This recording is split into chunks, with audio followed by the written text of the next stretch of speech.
right? So it's backwards compatible. So the subscriber will then ask the hub, hey, I want to subscribe to this feed. You can send updates to this callback route, right? So the subscriber does need to be a service on the internet that has a callback URL that can receive it, right? So you can't easily do this with a desktop. The hub will then verify the subscription, right? So the subscriber says, hey, I want to subscribe to this. The hub says, are you sure? Of course, we say yes. And this is really important, right? Because if we didn't have a verification step, then we'd start sending a ton of data at all these foreign sites on the internet to download services. Right? The hub's like, oh, this is a good internet system, and it'll make sure before it sends you a ton of data that you actually wanted that data. Now what happens is one of two things. Either the publisher will say, I've got new data for you, and send it to the hub whenever there's new data, which is the good way, this is the real-time way. Or maybe the publisher still a little bit in the olden days, and the hub will have to poll the publisher itself. Right, now I said polling was bad. Polling is definitely bad. But it's even worse if everybody's doing polling on one publisher. But if just the hub is polling the publisher, the hub is sending out the data in real time to the subscribers, that's a much better scenario.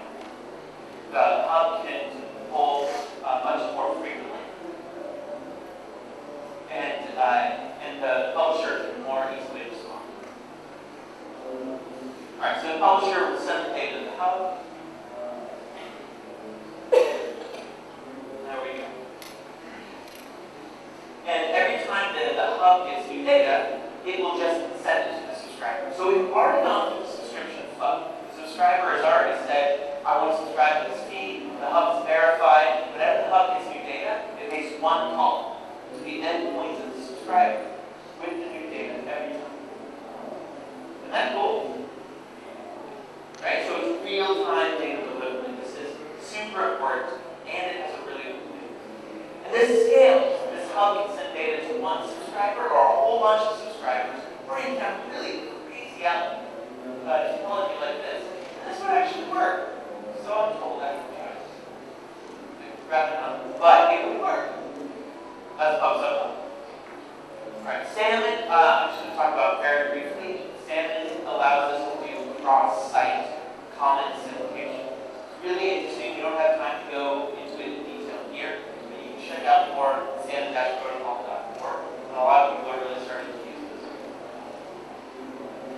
Alright, activity streams. This is perhaps the most important high-level open specification for the social web and encapsulation of certificate we have right now. This allows us to encapsulate and syndicate users' social activity. Right? We've been encapsulating and syndicating blog posts for a very long time. That works great. What about when a user follows another user, right? Or a user posts a photo? These are social activities. We didn't have a really great way to encapsulate this before, but we do now. It's called activity streams, and there's really just three major core elements. This builds on app and adds three new items. An actor. You need to know who is posting this activity, right? A verb. What is the activity? What is the user doing? And an object. What is the user doing this activity to or on or with? This might look like this. Timothy posts a note. Right? Or, in my dreams, Barack Obama started following Timothy Twitter. More reasonably, it probably look like this in the short term. And this could be just about anything, right? This could be Timothy has tea with a movie star, which actually happened. It's totally not hardware compatible. So that's activity streams, right? We've got an actor, we've got a verb, we've got an object. With those three things, we can take the user's activity, package it up, and send it out. So if you perform an activity on one website, another website can use that information to enrich your experience online. And that's really just cool. Right, so these are the open standards.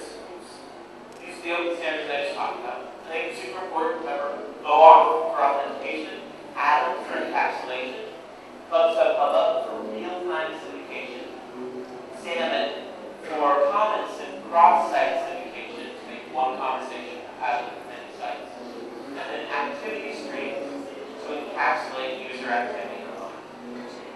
I'm going to look very briefly at the Google Buzz API, which is still technically in lag, which means we're improving it every day. And in fact, approximately, what time is it? 13 hours ago, we launched an enriched photo API for the Google Buzz API. We're just iterating this all the time.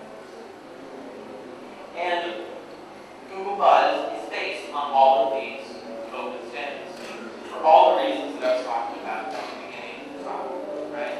We like to use open standards wherever possible for all those reasons.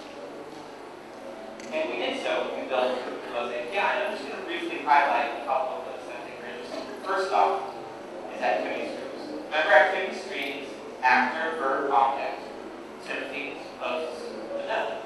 So this is how it actually looks. We've got this Atom feed. This is actually JSON, but it's very simple. People know JSON is the JavaScript object notation. I should have given them all the way from that. Alright, so we've got the first actor, just an ID, my name, and then my profile, right? So this describes who I am. We've got the verbs in this case, which is the post. And then we've got the object. In this case, it's a note. And there's content. And in the case of the Google Buzz API, this content can be as long as you want. We actually had a partner post in the entire text of all of Shakespeare's work. And they crashed their application. But our API is fine to say that.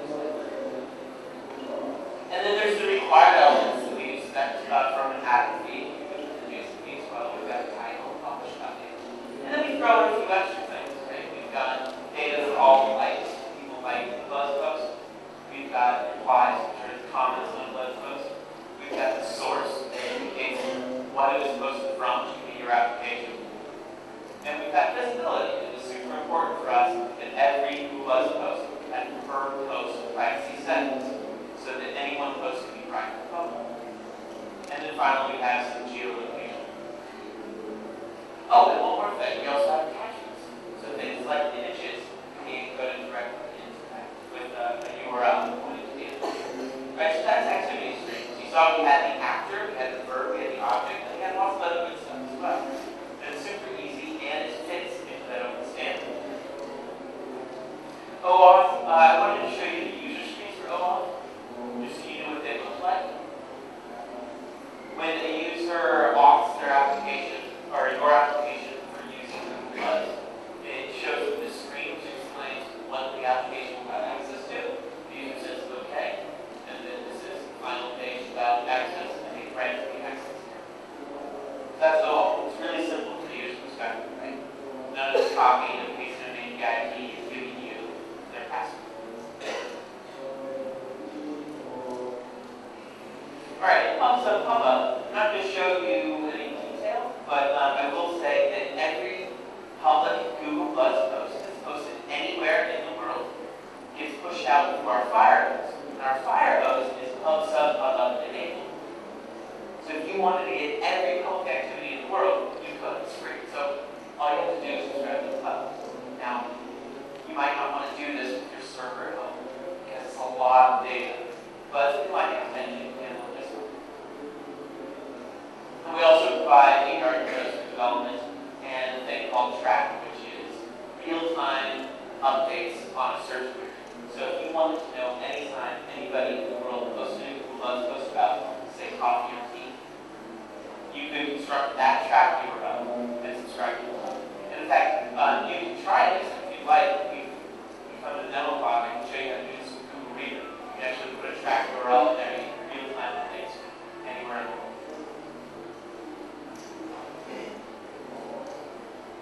Alright, so all of these open standards are what Google Buzz, the API is built upon. A few final key messages.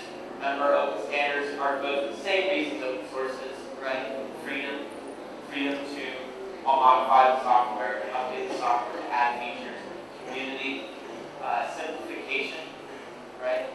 Vastly simplified the landscape by only at just one standard instead of a whole bunch of different standards. And finally,